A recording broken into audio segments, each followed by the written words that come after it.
और नंबर 6 पे आते हैं अहमद जॉनसन। डब्ल्यूडब्ल्यूएफ प्रिडिक्ट कर रहा था बड़ा प्लान अहमद जॉनसन के लिए, और डब्ल्यूडब्ल्यूएफ के रिंग में अहमद का पहला टीवी अपीयरेंस था लेट 1995 में, जब अचानक से रिंग में अहमद जॉनसन आकर योकोजुना को बॉडी स्लैम कर देते हैं।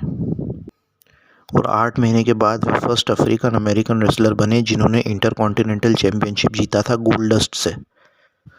तो लगा था कि मेन इवेंट स्टेटस को हेडलाइन करने की अपॉर्चुनिटी उन्हें मिलेगी, बट एक प्रॉब्लम थी कि वे रेसलिंग नहीं कर सकते थे। अहमद जॉनसन ने इस चैंपियनशिप को उन्होंने 50 डेज तक अपने पास रखा था, और वे नंबर 1 कंटेंडर थे वर्ल्ड टाइटल के लिए, पर उन्हें अपनी इंटरकॉन्टिनेंटल चैंपियनशिप को वेकेंट रखना पड़ा था किडनी प्रॉब्लम की वजह से। पर जब उन्होंने रिटर्न किया डब्ल्यूडब्ल्यूएफ में तो उन्हें मिड कार्ड में शिफ्ट कर दिया गया था, और उस समय उनका फ्यूड हुआ था फारूक और नेशन ऑफ डोमिनेशन के साथ। और फाइनली रॉयल रंबल 1998 के बाद उन्हें रिलीज़ कर दिया गया कंपनी से।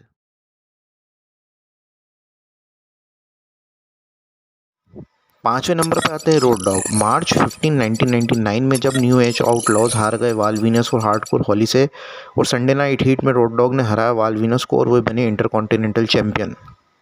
और उसके बाद डीक्यू विक्ट्री से हराया कीन शेमरॉक को, और नो कॉन्टेस्ट फिनिश किया बिली गन को जो उनके टैग टीम पार्टनर थे, और एक 4 कॉर्नर एलिमिनेशन मैच अपना टाइटल को डिफेंड करते हुए कीन शेमरॉक, वाल वीनस और गोल्डस से। ये मैच सिर्फ 10 मिनट तक लास्ट हुआ और एक अनफॉरगेटेबल मैच रहा रेसलमेनिया 14 में।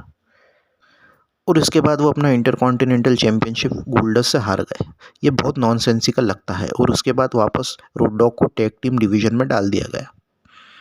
रोड डॉग अपने डब्ल्यूडब्ल्यूई करियर में कभी भी एक सोलो रेसलर की तरह नहीं उभर पाए थे, और वे ज़्यादातर टेक टीम्स का ही हिस्सा रहे थे। जबकि उनकी माइक स्किल्स बहुत आउटस्टैंडिंग थी और वे एक नेचुरली करिज्मेटिक थे रिंग में, पर उनकी इन रिंग स्किल्स काफ़ी लिमिटेड थी, और उन्होंने इंटरकॉन्टिनेंटल चैंपियनशिप को अपने नाम 14 दिन तक रखा था। और चौथे नंबर पे आते हैं मार्टी जेनेटी। लॉकर्स के ब्रेकअप के बाद 1991 में मार्टी जेनेटी के लिए मुश्किलें बहुत बढ़ गई थी। उनके former tag team partner Shawn Michaels एक सोलो स्टार बन गए थे 1990s में, और 1993 रॉयल रंबल मैच में उनका आखिरी मैच हुआ था। कुछ महीनों बाद जेनेटी डब्ल्यूडब्ल्यूएफ टेलीविजन में एक बार फिर से नजर आए क्राउड के बीच में, और रॉ के एक एपिसोड में क्राउड से निकलकर उन्होंने एक बार फिर अपने पुराने tag team partner Shawn Michaels को चैलेंज कर दिया इंटरकॉन्टिनेंटल चैंपियन के लिए। माइकल्स से जीतने के बाद इंटरकॉन्टिनेंटल चैंपियनशिप को जेनेटी ने 20 दिन तक अपने पास रखा, और उसके बाद वे वापस हार गए शॉन माइकल्स से न्यूयॉर्क हाउस शो में। शॉन माइकल्स ने इंटरकॉन्टिनेंटल चैंपियनशिप अपने पास 202 दिन तक अपने पास रखी थी। तीसरे नंबर पे आते हैं द माउंटी। एक स्टेब्लिशिंग टैग टीम रेसलर रहे थे लेट 1980s में फेबुलस रक्स से, और उन्हें रीपैकेज किया गया माउंटी नाम से।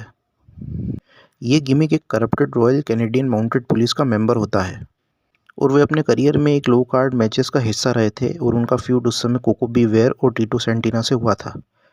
और एक बार सरप्राइजिंगली जनवरी 17, 1992 में उन्होंने ब्रेट हार्ट को हरा के इंटरकॉन्टिनेंटल टाइटल अपने नाम कर लिया। हालांकि ये मैच टेलीविज़न पर नहीं दिखाया गया था, पर 48 आवर्स के बाद माउंटी ने अपना टाइटल गंवा दिया राउडी पाइपर को 1992 रॉयल रंबल मैच में। और दूसरे नंबर पे आते हैं इज़ेकियल जैक्सन। जैक्सन एक पावर हाउस थे जब वे हिस्सा रहे थे डब्ल्यूडब्ल्यूई का, और वेड बेरेट के शॉर्ट स्टेबल का वो हिस्सा रहे थे जिसका नाम था कोर। पर बाद में जैक्सन को स्टेबल से हटा दिया गया था, और उन्होंने चैलेंज किया था वेड बेरेट को इंटरकॉन्टिनेंटल चैंपियनशिप के लिए over the limit pay per view में, और उसके बाद कैपिटल पनिशमेंट में फाइनली जैक्सन इंटरकॉन्टिनेंटल टाइटल को जीते वेड बेरेट को हरा के। पर जैक्सन वो करिश्मा को लैक करते थे जो बनाता है एक इंटरकॉन्टिनेंटल चैंपियन को, और बाद में कोडी रोड्स ने उन्हें हराकर इंटरकॉन्टिनेंटल चैंपियनशिप अपने नाम करी और जैक्सन के रेन को ख़त्म किया। और फर्स्ट नंबर पे आते हैं सेंटिनो मरेला। सेंटिनो मरेला ने अपना फर्स्ट इंटरकॉन्टिनेंटल टाइटल अपना डेब्यू मैच में ही जीत लिया था, क्योंकि उन्होंने अपना डेब्यू एज अ फैन किया था जब विंस मैकमैन ने ऑडियंस में से चूज़ किया था एक रैंडम पर्सन को, और सेंटिनो को ओमेगा से लड़ने के लिए। और सेंटिनो का मैच हुआ ओमेगा के साथ, और ओमेगा को डिफीट करना सेंटिनो के लिए एक इम्पॉसिबल टास्क था। तब अचानक बॉबी लैशली आकर सेंटिनो को मदद करते हैं और सेंटिनो टाइटल जीत जाते हैं। ये मोमेंट सेंटिनो के लिए फील गुड मोमेंट था। और उसके बाद अपने सेकेंड रन 2008 में, तो जो इस इंटरजेंडर मैच को जीतेगा उसे इंटरकॉन्टिनेंटल चैंपियन क्राउन करा जाएगा और वुमेन्स टाइटल क्राउन करा जाएगा। इसमें सेंटिनो मरेला की पार्टनर थी बेथ फिनिक्स, जो एक WWE दीवा थी, और सेंटिनो और बेथ फिनिक्स ने डिफीट किया कोफी किंगस्टन को और मिकी जेम्स को, जिसमें बेथ फिनिक्स ने पिन करा था मिकी जेम्स को, तो वो बनी वुमेन्स टाइटल की चैंपियन। और उसके बाद में जो इंटरकॉन्टिनेंटल चैंपियन थी वो सेंटिनो को क्राउन करी गई।